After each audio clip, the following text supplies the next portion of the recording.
And the little graphic means it's time for the newspapers now here on France 24. Florence Filmonneau with us. Syria getting an awful lot of attention in the French press, isn't it? Le Monde has a special report about fighting in the north of the country. That's right. They sent their reporter Florence Aubenas to the northern region of Syria, so a 60-kilometer strip situated between Aleppo and Turkey. And here it is on the cover of Le Monde, au cœur de la bataille d'Alep, so at the heart of the battle for Aleppo. And according to this article, the regime is pretty much losing its grip on this region. It doesn't control much except for the air and Aleppo. But in Aleppo, rebels have been fighting against the army there. And locals are convinced that it's just a question of time now before Bashar al-Assad steps down.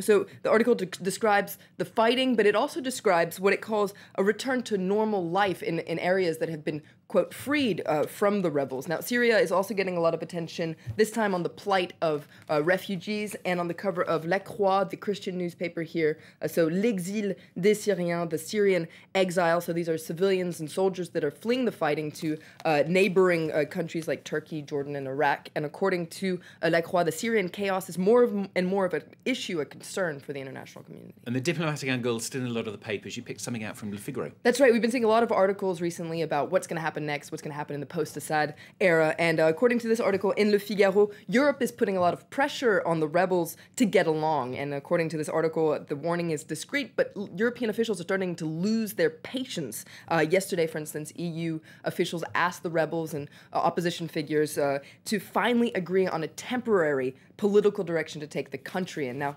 the idea is to accelerate the fall of Assad and to avoid any kind of vacuum in Syria, so a political vacuum, but also a security vacuum. And now, according to the French Foreign Minister, Laurent Fabius, the priority is to start setting up this kind of temporary representative government that would eventually have executive power.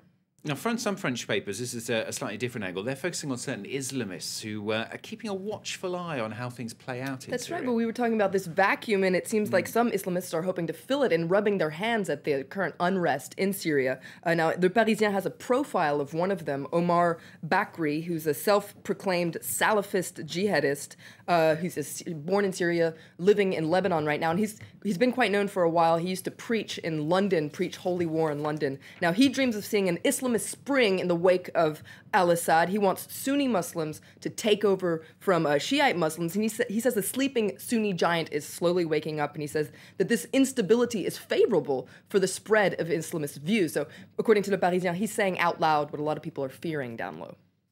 The economy is back in the newspapers today, Spain's particularly. Spain, that's right. It's on the cover of Les Echos, the business daily. Spain sends a wave of panic across the market. A storm is brewing on European financial markets, and there's a photo of a very worried-looking trader. It's also on the cover of Le Figaro, the right-leaning newspaper.